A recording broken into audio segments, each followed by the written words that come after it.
em toda a Ásia e chegou às grandes cidades.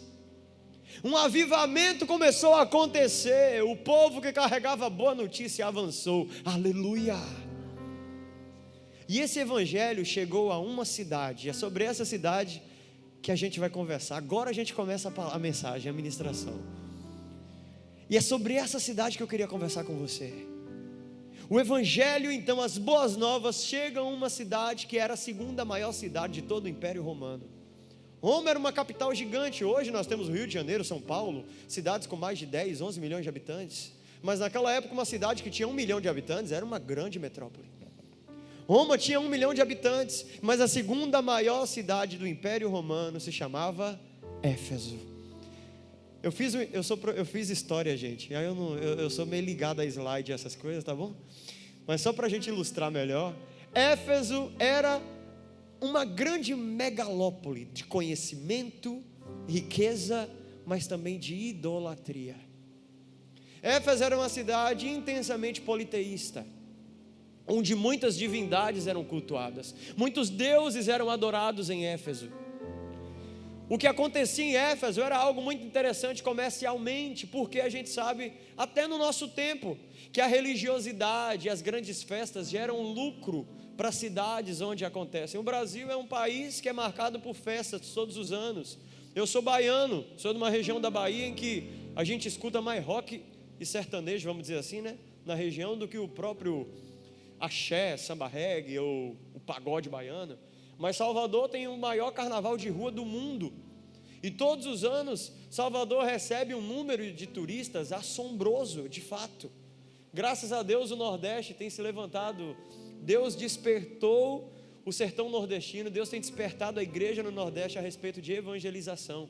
E hoje nós temos mais de 25 pontos de evangelismo no Carnaval de Salvador.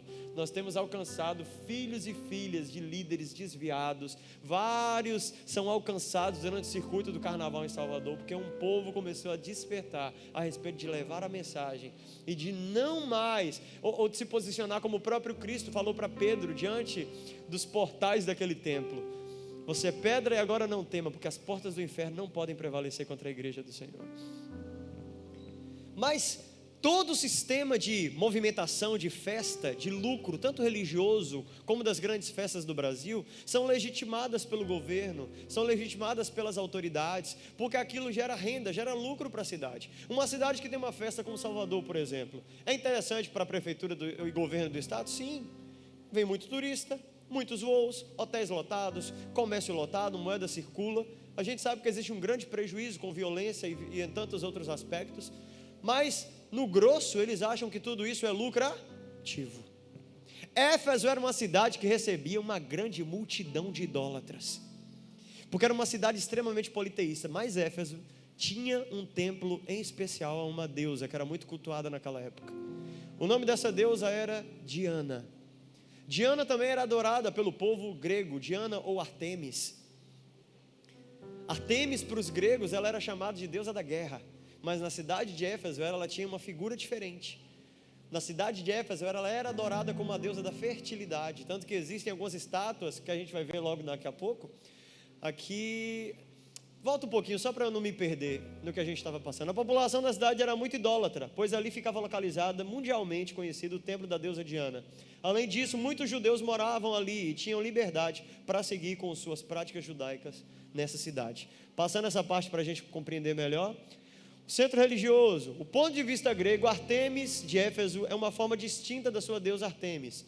No culto, no mito grego, para quem já estudou mitologia grega, Artemis era gêmea de Apolo, que era uma caçadora, era a deusa da caça para os gregos. Já para o povo de Éfeso, para a gente adiantar, ela era uma deusa da colheita, deusa da lua, era uma deusa da fertilidade.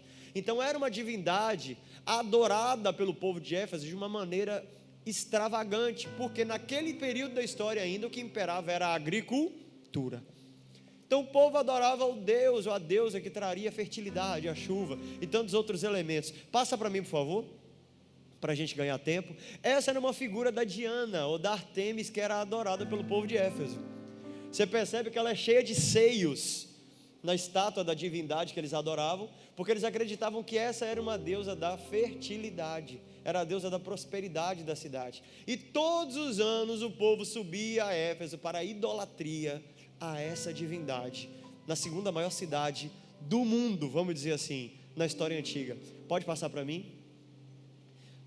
Essas são as ruínas da antiga cidade de Éfeso, historicamente. Meu sonho ainda é fazer uma visitinha no Oriente Médio, Israel, aquele negócio, né? Para ver de perto tudo isso. Mas para a gente conhecer um pouco as ruínas da cidade antiga, pode passar também, por favor. Ainda, ruínas aqui do teatro grego, onde o apóstolo Paulo pregou. E ali um mapa da região. Aqui você pode encontrar alguns nomes conhecidos como Esmirna, Sardes, Éfeso, algumas cidades onde João, no livro de Apocalipse, escreve algumas cartas às igrejas que ali foram estabelecidas no tempo em que o evangelho e a mensagem foi propagada na Ásia Menor. Pode passar, por favor? Passa para mim. Mas algo aconteceu nessa cidade chamada Éfeso. Um cara chamado Paulo chegou a Éfeso. E um reboliço aconteceu nessa cidade. O evangelho chegou a Éfeso. Paulo chega a Éfeso e a igreja é estabelecida. E não só através de Paulo, mas também outros dois, Priscila e Áquila, dois irmãos valorosos de Paulo, se tornam então embaixadores da igreja de Cristo na cidade de Éfeso, que depois teve apoio de um cara de Alexandria, muito famoso, que ali os auxiliou em todo esse período. Aproximadamente 52 depois de Cristo, Paulo passou pela cidade de Éfeso durante sua segunda viagem missionária. Ele estava acompanhado de outras pessoas como Priscila e Áquila. A Bíblia diz que em Éfeso, Paulo entrou na sinagoga, disputou com os judeus naquela ocasião. Naquela ocasião, parece que a comunidade judaica de Éfeso recebeu bem a mensagem de Cristo, pois os judeus pediram que Paulo ficasse ali mais tempo, está lá em Atos 18, 19, 21. Paulo tinha um compromisso em Jerusalém, não pôde ficar na cidade, mas Priscila e Áquila permaneceram em Éfeso, a igreja nasce. E pouco depois acabaram conhecendo Apolo, um judeu de Alexandria, e foi esse casal de amigos do apóstolo Paulo que anunciou o evangelho a Apolo. E depois disso se tornou um valoroso pregador das boas novas, da salvação de Cristo na cidade de Éfeso. Onde você quer chegar, pastor, com todo esse contexto histórico? Éfeso foi alvo de um avivamento. A igreja de Éfeso rompeu de uma forma tão grande que a estrutura da idolatria da cidade foi abalada. Faz de novo, Senhor. A idolatria foi abalada, a estrutura do comércio da cidade, você consegue imaginar isso? Foi abalado. A igreja chegou de uma maneira tão potente na cidade que até o que gerava lucro foi abalado na cidade. A igreja então passa a ser perseguida na cidade de Éfeso. Mas a palavra vai descrever mais adiante, a gente não pode se atentar muito aos textos hoje para a gente ganhar tempo, que a igreja de Éfeso foi uma igreja perseverante. Éfeso foi uma igreja que combateu falsos profetas, combateu falsos apóstolos e mestres. Éfeso foi uma igreja que não se dobrou à seita dos nicolaítas da sua época. Éfeso foi uma igreja que foi perseverante na fé até o fim. Éfeso foi uma igreja gloriosa. Algo aconteceu na história.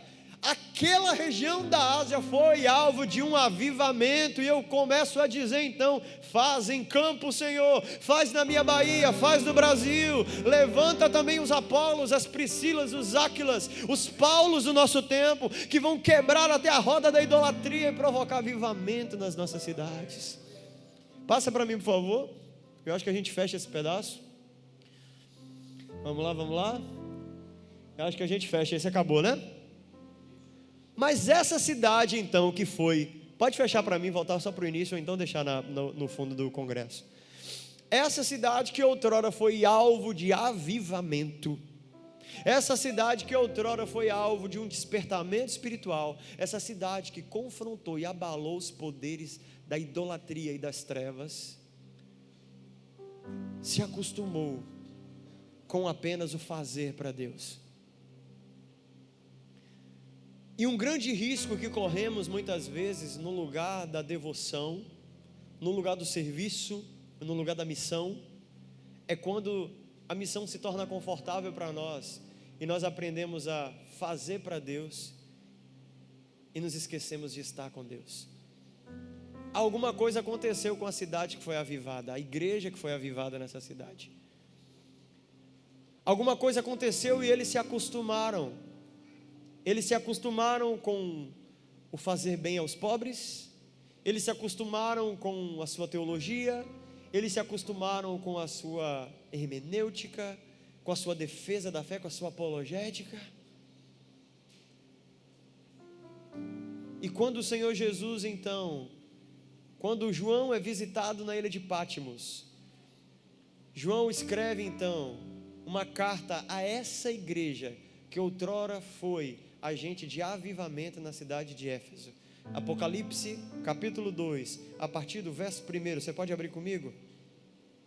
Ao anjo da igreja em Éfeso, escreve: assim declara aquele que tem as 7 estrelas na mão direita e anda no meio dos 7 candelabros de ouro. Nesse momento Jesus se revela como aquele que tem a plenitude, a autoridade. 7 no hebraico aponta muito para a completude. Conheço as tuas obras, tanto o teu trabalho árduo como a tua perseverança, e que não podes tolerar pessoas más, e que puseste à prova aqueles que a si mesmos se declararam apóstolos, mas não são, e descobristes que eram impostores. Tens perseverado e suportado sofrimentos de toda espécie por causa do meu nome, e não te deixastes desfalecer.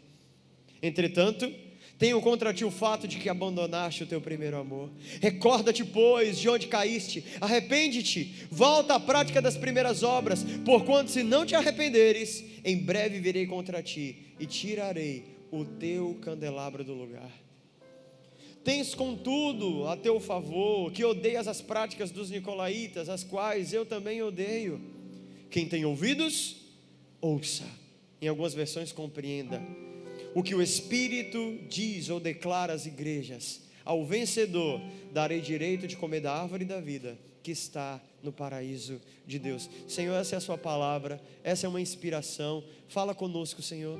Eu submeto tudo isso a Ti, eu submeto, Pai, a direção, a inspiração ao Teu governo, ao Teu senhorio. Nós não queremos nada de homens, nós não queremos o que o homem tem a nos oferecer, mas queremos o que está no Teu coração. Marca-nos nessa noite, Senhor, que os nossos pés saiam desse lugar com uma certeza: o Senhor falou conosco, e basta um encontro com a Tua palavra, com a Tua voz, para que não sejamos mais os mesmos. Nos marca nesse tempo, Senhor Jesus, e que nos encontremos nesse lugar de alinhamento nessa noite. É o que Te pedimos, em nome de Jesus. Amém?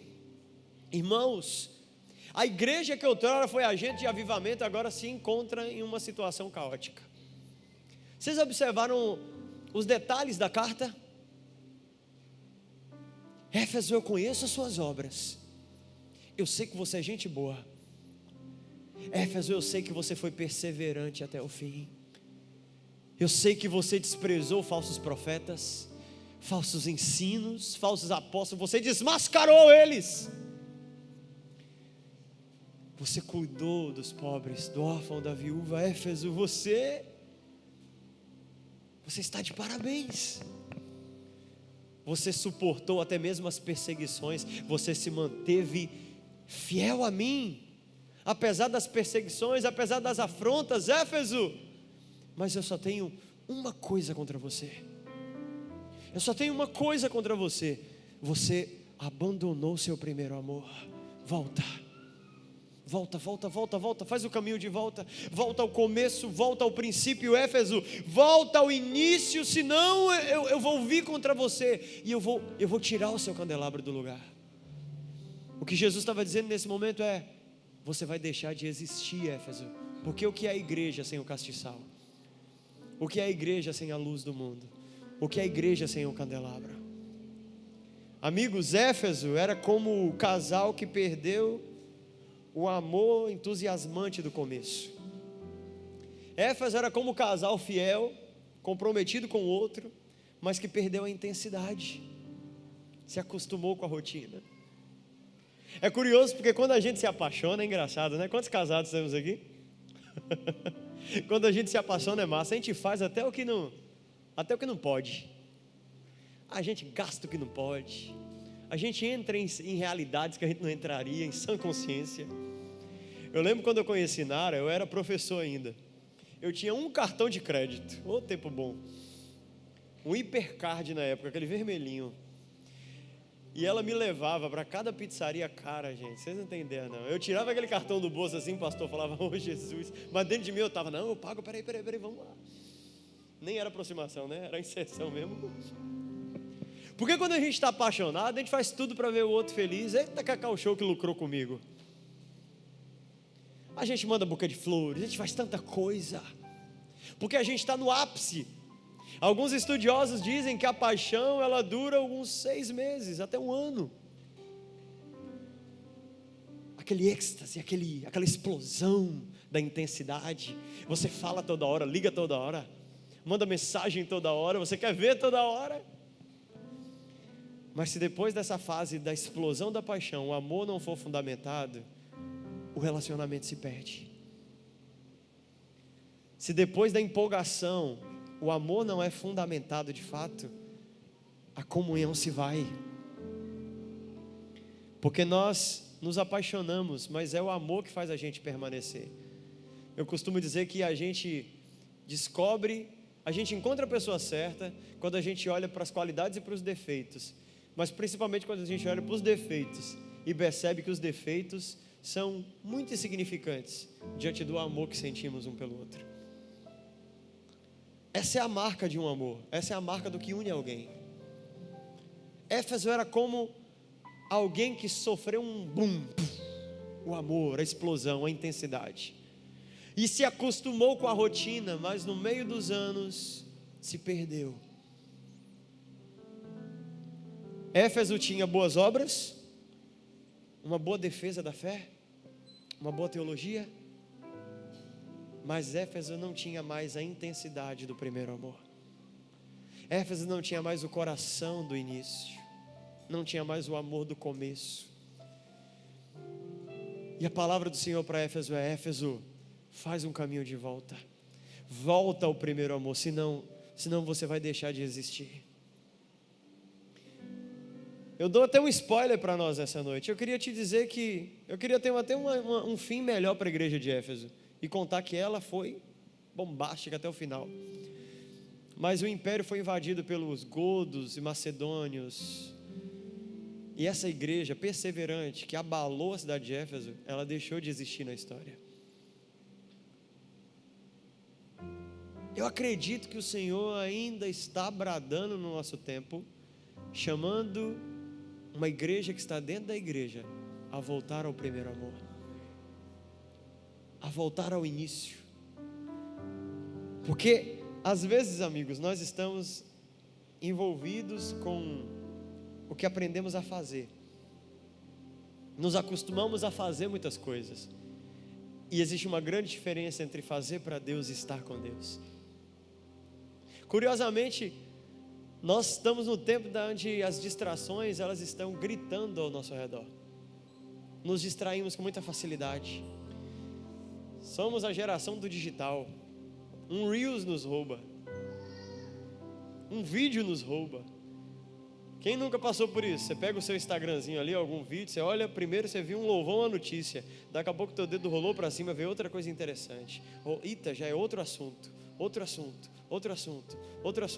Quando você percebe, você já gastou muito tempo. E aquilo vai roubando o seu tempo, roubando o teu senso de prazer. E quando você percebe, você gastou mais tempo com aquilo humanamente que te dá prazer nesse tempo do que com o próprio Senhor. Éfeso havia aprendido a fazer muitas coisas para Deus, mas Éfeso havia se esquecido de estar com Deus. E no meio da rotina do nosso dia a dia, nós corremos o risco de fazer para Deus sem estar com Deus. Acordamos, trabalhamos, tomamos nosso café, vamos para as nossas academias. A gente, bate nossa meta aqui, de venda, nossas redes sociais que não podem parar. A gente corre de um lado para o outro, busca filho na escola, a gente vem para a igreja, ensaia, participa, organiza tantas coisas, e nós corremos o risco de fechar o nosso dia e não gastar tempo com o Senhor, porque estamos abarrotados de distrações que nos roubaram ou ofuscaram o nosso primeiro amor. Você se lembra de quando você entregou sua vida para Jesus? Eu lembro. Eu aceitei Jesus quando eu era muito criancinha ainda. Salinha de escola bíblica dominical, história de José do Egito, contada com velcro, pastor, ainda na época. Igreja Batista Betel, nunca me esqueci. No início, a gente é intenso. Mas quando nos acostumamos com a rotina, a gente corre o risco de perder a intensidade quando paramos de gastar tempo com aquele que é o nosso amor. É igual um casamento.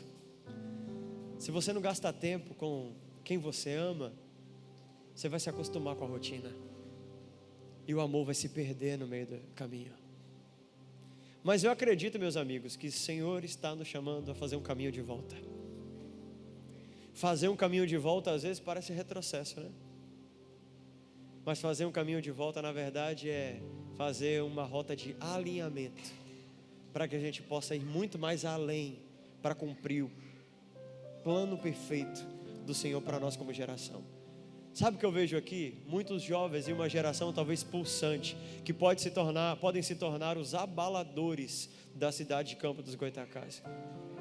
Eu acredito que o Senhor está convocando, sim, jovens nazireus apaixonados, pessoas intensas a viver esse primeiro amor e se tornar aqueles que mudam culturas, que mudam atmosferas por onde eles passam. Mas isso vai implicar que a gente viva intensamente, como no início. Isso vai implicar que a gente viva intensamente o nosso primeiro amor, diariamente. E as distrações tentam nos roubar o lugar do primeiro amor. Elas tentam nos ofuscar, decepções tentam nos ofuscar, distrações tentam nos ofuscar, opiniões tentam nos ofuscar, palavras de homens tentam nos ofuscar. E quando nós damos mais ouvidos à multidão de vozes que tentam gritar ao nosso redor, a gente se perde da única voz que tinha que nortear a nossa jornada. Eu lembro de um acampamento que fizemos na Bahia, pastor. E a gente fez uma dinâmica muito interessante. Acho que a gente fez na casa do pai uma vez aqui. Quando nós trabalhávamos lá na casa do pai com a galera da adoração. Nós tínhamos um sítio, um rio muito perto. E a gente fez uma dinâmica com todo mundo que participava desse acampamento. Vou contar para vocês porque a gente não vai ter tempo de fazer isso mesmo, então eu posso soltar esse spoiler. Nós traçamos toda uma rota, né, até o rio, e aquela equipe começou a cavar vários buracos no meio do caminho até o rio. E a gente encheu aqueles buracos de água e fizemos lama, muita lama em vários buracos. E enquanto aquele retiro acontecia, aqueles jovens, estava todo mundo ali participando, e todos nós participávamos, pastores, jovens, todos participamos daquela dinâmica. Enquanto a equipe de adoração cantava, uma pessoa vinha, puxava um jovem, vem cá, vou te usar como exemplo. Sei mesmo de camisa marrom, vem cá, sei. Vinha alguém ali da equipe, puxava alguém ali que estava ali dentro da celebração, vendava os olhos dela, bota a mão dos seus olhos aí para mim, e aquela pessoa que estava participando da dinâmica virava para aquele jovem e falava bem assim, ó, agora você só vai ouvir a minha voz. Vamos lá, vira aqui por favor, em frente por favor, vamos lá, 5 passos agora. Agora por favor, vira para a sua direita, direita, isso, 4 passos para frente, curtos, isso, agora vira outra vez para a sua direita. Essa era a dinâmica. Ele tinha que ouvir apenas a voz daquela pessoa que estava guiando ele durante todo o percurso. Mas no meio daquela dinâmica aparecia outra pessoa e começava a dar ordens para ele também. E ali entrava aquela dinâmica porque aquela pessoa não podia dar ouvidos a outra voz. Ele tinha que ouvir apenas a voz daquela primeira pessoa que havia falado com ele, porque representava a voz do Senhor. Só que o cabra ouvia a voz do outro e o outro começava a levar ele por vários caminhos. Aqueles meninos, eles sentavam na lama, jogavam lama na cabeça, no rosto, eles rolavam na lama, eles caíam de um lado para o outro, e de repente no meio daquele caminho, a pessoa que representava a voz do Senhor, a primeira, que a pessoa não sabia ainda que era a voz de Deus, voltava para ele todo sujo e dizia, o que você está fazendo aí? Quem te mandou ficar na lama, cara? Porque eu não disse que era só para você ouvir minha voz. Naquele momento a pessoa já entendia o que aquilo significava. E aquilo era tão forte para a gente que eu lembro que muitos começavam a chorar quando ouviam aquilo, porque eles começavam a entender o que aquilo significava. E ainda com os olhos fechados, aquela pessoa conduzia, agora representando o Espírito Santo, conduzia até a beira daquele rio.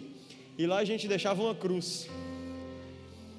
E ali com os olhos vendados ainda, aquele jovem ia, quando ele tocava na cruz, ele identificava, a gente tirava as vendas e dava um banho, lavava, tirava a lama dele ali agora. Para mostrar que aquele era o percurso que ele precisava trilhar. Obrigado, viu? O que você quer dizer, pastor, com a explicação dessa dinâmica que vocês fizeram uma vez? No início do primeiro amor, tudo que a gente quer é ouvir a voz do Senhor, mas no meio da jornada a gente se distrai com tantas outras vozes, quando a gente mal percebe, a gente está encharcado de distrações, o pecado minou na nossa história, as circunstâncias minaram a nossa história, as distrações até mesmo dentro da igreja nos roubaram, e quando a gente percebe, a gente está longe da voz do Senhor. E tudo que a gente precisa agora é de um encontro com aquele que é a verdade e nos libertou. Mas tudo que a gente precisa agora é de um encontro com aquele que morreu na cruz, pagou um alto preço de sangue, para que vivêssemos plenamente o seu amor. A palavra diz que agora nem morte, nem vida, nem anjos principados, nem o passado, nem o futuro, nem o porvir, nem os anjos, nem qualquer outra criatura poderá nos separar do seu amor que está em Cristo Jesus, nosso Senhor. O alerta que eu tenho para nós nessa noite, meus amigos, nós podemos professar o Deus invisível, nós podemos falar sobre esse Deus desconhecido, nós podemos abalar as estruturas de Campos dos Goytacás, nós podemos abalar a estrutura da nossa sala de aula, nós podemos ganhar vidas para o Senhor, nós podemos ser transformadores de atmosfera, mas se perdermos o início, o primeiro amor, de nada vale tudo o que conquistamos. Afinal, do que adianta ganhar o mundo inteiro e perder a sua alma? Muitos naquele dia, talvez, agarrados àquilo que fizeram, dirão: Senhor, em seu nome eu fiz. O Senhor lembra, Senhor? Eu cantei, eu viajei muito, hein? O Senhor lembra que eu preguei naquela conferência e muitos se entregaram a você? Você lembra, Senhor? Era eu orei por aquela pessoa, ela foi curada. Só que muitos ouvirão: eu nem sei quem é você. Porque nunca será sobre o que fazemos, meus amigos, mas é sobre o quanto somos reconhecidos por Ele. Eu amo quando o Senhor Jesus diz: eu sou o bom pastor, conheço as minhas ovelhas e elas reconhecem a minha voz. Viver o primeiro amor é permanecer nesse lugar de intimidade, onde as distrações, a rotina, onde o dia a dia não tem poder de nos roubar. A pergunta que eu deixo para nós é: como está o seu coração? Como você está? Será que se você fizer uma retrospectiva hoje, no início dessa conferência, você está como no primeiro, como no início? Quando eu era adolescente, os mais velhos vão lembrar aqui, pastor Ricardo Robortella: eu sei que tem mais. Lembra dessa música que ele cantava? Linda demais. Eu sei que existe mais de Deus para mim. Que amor é esse? Que amor é esse? Que amor é esse? Eu não entendo. Maior que o amor de um pai, mais forte que o amor de um homem, mais profundo que um amigo, é o teu amor. Mas a parte que mais me marcava era a segunda parte: leva-me ao primeiro amor, onde tudo começou, Senhor. Eu digo sim, Senhor. Eu digo sim, Senhor, ao teu chamado, Deus. Eu digo sim. Permanecer no primeiro amor é amar o lugar da intimidade. Não se engane. No meio do avivamento, no meio da cura, no meio dos sinais, no meio da evangelização, no meio da busca, no meio do fazer para Deus, no meio do serviço ministerial, nós podemos ser acometidos pela frieza que nos rouba o primeiro amor. Nós somos, gente, é capaz da gente se distrair até espiritualmente. Acredite em mim. Eu lembro muito de Pedro, Tiago e João, quando subiram com o Senhor Jesus no Monte da Transfiguração, lembra? A palavra diz que ali eles contemplaram então o Filho em glória. Quando eu lembro do Monte da Transfiguração, o que me marcou foi o apóstolo Luciano Ribeiro, numa escola profética que ele falou sobre o Monte da Transfiguração, sobre Cristo revelado em glória naquele monte.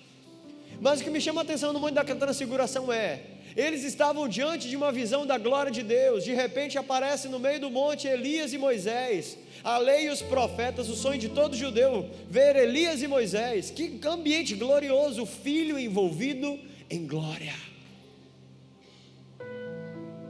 Mas no meio daquele ambiente de glória, Pedro, talvez ativista, agoniado, aperreado, pega e fala: Jesus, tive uma ideia, vamos fazer 3 tendas, uma para o Senhor, uma para Elias e uma para Moisés. Mas naquele momento desce a nuvem de Yahvé então e diz: ei, esse é o meu filho amado, a ele escutai, a ele dai ouvidos. E naquele momento Elias e Moisés desaparecem. A lição que eu trago do Monte da Transfiguração para mim todos os dias tem momentos em que vamos nos deparar com a glória e a beleza que há em Cristo Jesus, e tudo que precisaremos é parar para contemplar, estar em sua presença. Tudo que precisaremos é contemplar a sua majestade e não nos preocuparmos no que precisamos fazer, porque estamos acostumados a fazer, e muitas vezes não estamos parando para conhecer. E como precisamos conhecer? Como precisamos conhecer? Conheçamos, prossigamos em conhecer ao Senhor. Como precisamos conhecer a Cristo? Que Deus nos roube, ou que é melhor, que Deus nos livre ou nos roube das distrações que tentam nos roubar. Que Deus nos livre de uma vida sem fogo, de uma vida cega, de uma vida fria, em que nos acostumamos com a liturgia, em que nos acostumamos muitas vezes a ir a uma reunião, a um retiro, ou que esperamos um momento extraordinário para ter um encontro com a glória de Deus, sendo que Ele é um Deus relacional que deseja se encontrar contigo todos os dias, no lugar da intimidade. Mateus 6,6, nesse lugar secreto, nesse lugar das portas fechadas, no lugar secreto onde Ele deseja se revelar a você. Esse Deus relacional,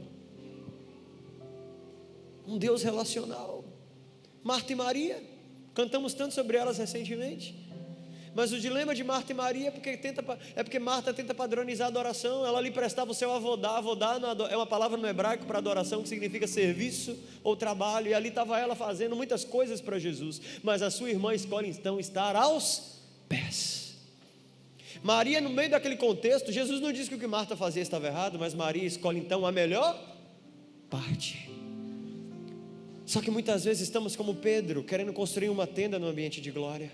Estamos como Maria, ao invés de parar para contemplar e ouvir o que Ele tem a dizer, estamos preocupados no que precisamos fazer, ou no quão precisamos agir, porque não podemos parar. Ei, é tempo de dar ouvidos à voz do Senhor. Fazer um caminho de volta é desacelerar e voltar ao começo, ao princípio, ao lugar da paixão, ao lugar do olhar, ao lugar da inocência, ao lugar da cura, ao lugar da intimidade, ao lugar onde havia o verdadeiro fervor, a intensidade. Eu fecho a minha reflexão aqui, amigos, me lembrando de 1998, 6, não lembro o ano direito, 96, meu batismo no Espírito Santo. Eu tive uma experiência com Jesus muito magnífica quando eu era criança. Óculos ao fundo de garrafa. E aquele dia o Senhor me marcou de uma forma tão preciosa, que foi um dia em que eu tinha plena convicção de que o Senhor tinha me marcado para a sua glória. Eu tinha plena convicção de que o Senhor tinha me chamado para viver todos os meus dias para fazê-lo sorrir, para cumprir o seu propósito. Aquele dia foi tão marcante para mim que eu nunca mais fui o mesmo. Eu lembro até hoje, conferência da Adonep, num colégio. Era Associação Batista de Homens de Negócio, Batista, era uma coisa assim, Adonep. E aqueles missionários fizeram aquela reunião no colégio, estava todo mundo lá e eles chamaram todo mundo lá para frente. E eu corri para frente porque eu achava que era batismo nas águas. E eu era doido para entrar no rio, para ser batizado nas águas. E eu corri para frente, aquele monte de gente orando lá, em pé. E eu pequeno não mudou muito, né? Que pequeno ainda sou, eu era menor. E eu lembro que eu olhava para um lado e para o outro e falava assim: ué, cadê o roupão? Não vão trazer não? E eu ficava: rapaz, manhinha vai me pegar, baiano, né? Manhinha vai me pegar, vai me dar uma surra, porque eu vou batizar e não contei para ela. E nada desse roupão chegar. E eu olhava para aquele povo. Na época não tinha os teclados, não tinha os soakings, era um violãozão de nylon no seco, cantando no meio do povo. E aquele povo começava a cantar e louvar o nome do Senhor. E eles começaram a glorificar. E eu lembro que eu pequenininho só pensei, eu olhei assim: eu vou fazer a mesma coisa que eles estão fazendo. Comecei a glorificar também. Naquele dia o Senhor me tocou. Eu nunca mais fui o mesmo. E sabe o que eu gravo na minha memória? Eu cresci, atuei na minha igreja local, eu fui líder de jovens de louvor durante anos na minha igreja local. Me casei, fui para um seminário, tive experiências em outros estados, morei aqui, eu tenho uma família aqui em Campos. Eu amo o povo daqui. Acho que todo ano, por incrível que pareça, eu falo: Senhor, me leva em Campos pelo menos uma vez no ano. Todo ano eu venho aqui. Eu vim aqui esse ano já? Não sei, mas teve um ano que eu vim 2 vezes no ano aqui. Acho que esse ano, não, esse ano é a primeira. No ano passado é que eu acho que eu vim 2 vezes aqui. Muita coisa mudou, irmãos. Muita coisa mudou. Eu me casei. Eu tenho um filho de 5 anos. A gente sabe que filho muda tudo na nossa história. É um amor tão grande na história de um pai, que a gente não imagina mais a nossa vida sem eles. Parece que eles sempre existiram ali. É igual casamento, a gente casa, parece que a mulher sempre esteve ali a vida toda, quando é de verdade. Tanta coisa mudou na minha vida. Só que às vezes eu me pego me lembrando daquele dia, daquela manhã, 1996, em que o Senhor me tocou. E eu ainda encho os meus olhos de lágrima como naquele dia. Eu ainda me lembro daquela manhã, eu me lembro do cheiro naquela manhã. Eu me lembro, é como se eu vivisse tudo aquilo outra vez. E a oração que eu tenho feito ano após ano é: Senhor, eu sei que muita coisa mudou, mas eu quero permanecer com o mesmo coração que o Senhor me encontrou naquele dia, naquela manhã, quando aqueles missionários batistas oraram por mim, e eu fui tocado pela sua presença como nunca antes. Talvez manter o nosso primeiro amor aceso, irmãos, é entender que muitas coisas na nossa vida vão mudar, mas certas coisas não podem mudar. Certas coisas não podem mudar. O nosso afeto, a nossa devoção, a nossa paixão não pode mudar. Eu te desafio a fazer uma reflexão hoje. Como você imagina a sua vida daqui a 5 anos? Como você se imagina daqui a 10 anos? Como você se imagina daqui a 30 anos?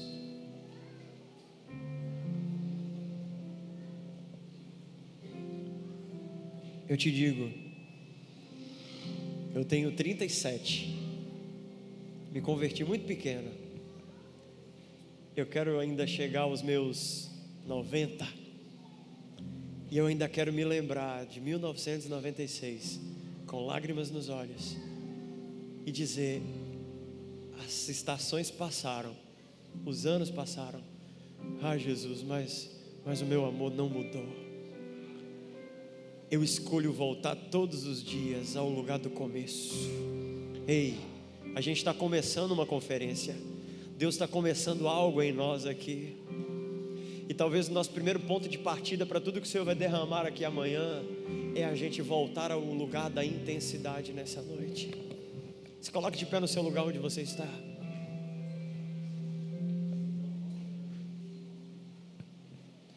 Se coloque de pé no seu lugar, feche seus olhos aí. Jesus.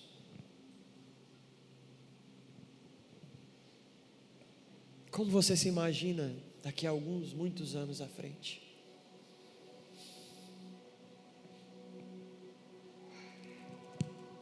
Eu acredito que o Senhor está nos chamando a correspondermos ao seu coração. Mas até para nos tornarmos propagadores das boas novas, transformadores de ambientes e atmosferas, nós precisamos conhecer a Cristo. Precisamos conhecer a esse Deus desconhecido. Afinal, como compartilharemos o que não conhecemos? Como revelaremos o que não temos? Algumas coisas da nossa história, jovens, elas vão mudar naturalmente. Mas o amor, o primeiro amor, a intensidade, não pode mudar. Feche seus olhos no seu lugar enquanto cantamos. Apresente seu coração ao Senhor. Apresente seu coração ao Senhor nessa noite.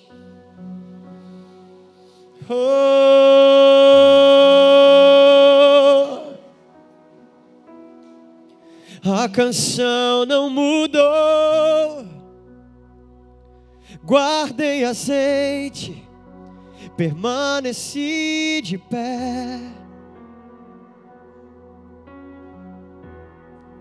A canção não mudou. Guardei o meu coração pra te encontrar.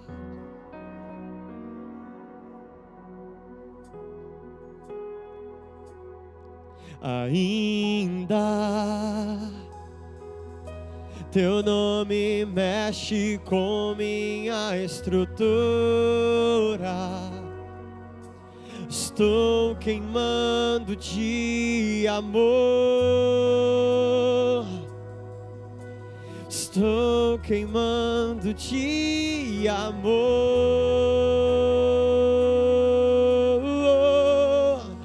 Estou pegando fogo. A chama dos seus olhos me queimou. E a cada dia que se vai, estou te amando mais. Estou te amando mais. Oh, oh, oh. A canção não mudou. Guardei azeite, permaneci de pé. A canção não mudou. Guardei o meu coração pra te encontrar. Ah, meu amado, ainda teu nome mexe com minha estrutura. Estou queimando de amor.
estarei apaixonado por ti, e daqui a 1 milhão de anos ainda estarei,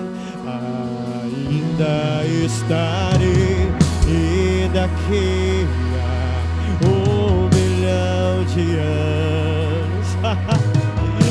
estarei apaixonado por ti,